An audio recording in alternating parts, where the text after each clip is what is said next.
nem lehet megérteni a unok társadalmát, a unok világát nem lehet megérteni a nomádok ismerete nélkül.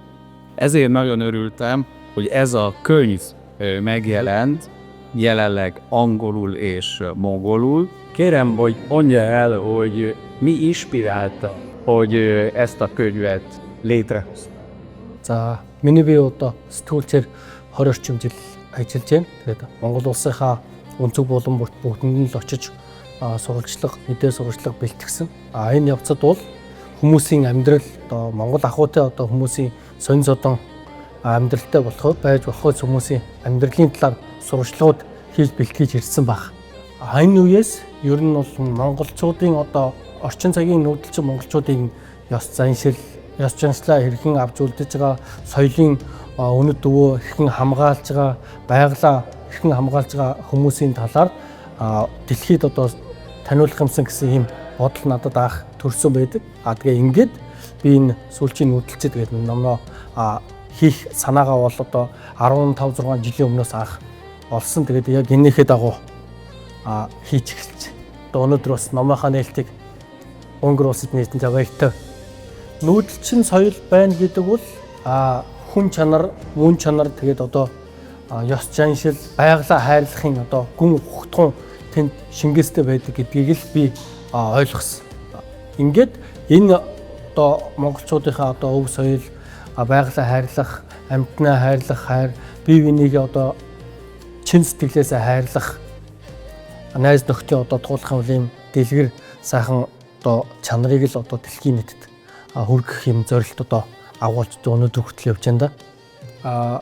Унгар улсын хувьд байдаг юм уу, монголчуудын хувьд одоо бас хүннүүгийн түүхээр бас бидэд холбогддог ард түмэн. Тэгээд энэ талаараа бас таад бас сонирхож хүлээж аваад бас баяртай байна.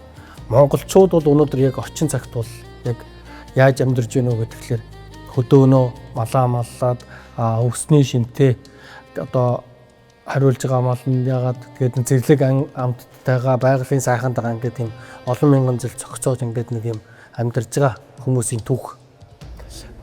Манай номын хувьд бол одоо юу харуулахыг зорьсон бэ гэвэл монголчууд хүн чанартай, дэр зоригтой, аливаа асуудалтай тууштай ийм ханддаг гэдгийг л одоо олон хүмүүсийн амьдралын түүхээр харуулахыг зорьсон.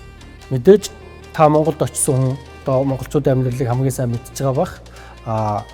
Хүүхэд хөдөө малчтны хотод төрсөн одоо малчны айлд төрсөн хүүхдээс ахуулаад одоо яг эр зориг одоо өөрийгөө амьдралд авч явах бүх одоо зүйлд суралцаад явдаг гэдэг. Тэр нь бол одоо энэ дэлхийд бас монголчуудыг одоо туулах юм бол байлдан дагуулах одоо Монголын талаарх одоо түүх дэлхийд ингэж юм том болсон одоо гол үндсэн түлхүүр нь тэнд байсан баг гэж боддог.